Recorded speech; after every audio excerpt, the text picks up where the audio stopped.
Ce matin, la porte du domicile du couple Foto est fermée. À l'entrée, des traces de sang sont encore visibles, témoins silencieux de la violence survenue il y a quelques jours. C'est dans ce cadre que Solange Bekono, d'une trentaine d'années, aurait mortellement frappé son compagnon Stéphane Foto, avec qui elle vivait depuis plus de 2 ans. Le couple revenait d'une virée, accompagné d'une voisine. Aux environs de 3 heures, je suis comment Solange dit « Fiche-moi le camp, ne me dérange pas, ne me dérange pas, fiche-moi le camp là-bas ». Après, j'entends la voix de M. Fosso. Je t'ai dit que tu n'entres pas ici, va appeler ta belle-mère. C'est là où j'ouvre ma porte, je sors. Elle me dit la mère.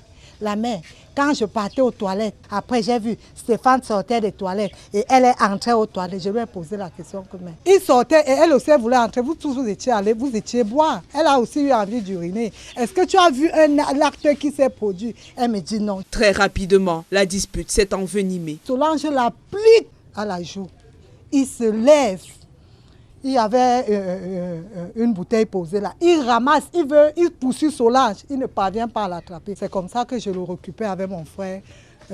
Monsieur Fosso, là, on récupère la bouteille, on lui dit laisse. C'est comme ça que Solange vient avec le caillou. Elle applique, je dis avec force.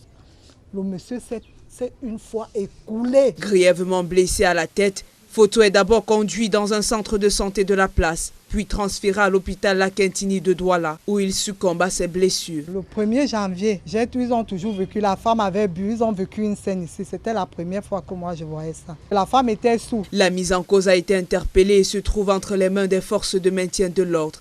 Ce drame est loin d'être un cas isolé.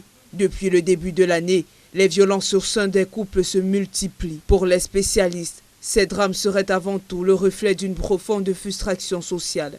La violence est une forme de catharsis, c'est-à-dire une extériorisation d'une frustration interne qui n'est pas parfois liée à l'acte qu'on pose là tout de suite, mais à un ensemble de frustrations qui prédispose l'individu à devenir violent. Malheureusement, dans le contexte actuel que nous connaissons tous conflictogènes, pour des raisons économiques, pour des raisons sociopolitiques, les gens sont majoritairement enclins à poser des actes de violence. Une violence quotidienne qui, jour à jour, fragilise le tissu social.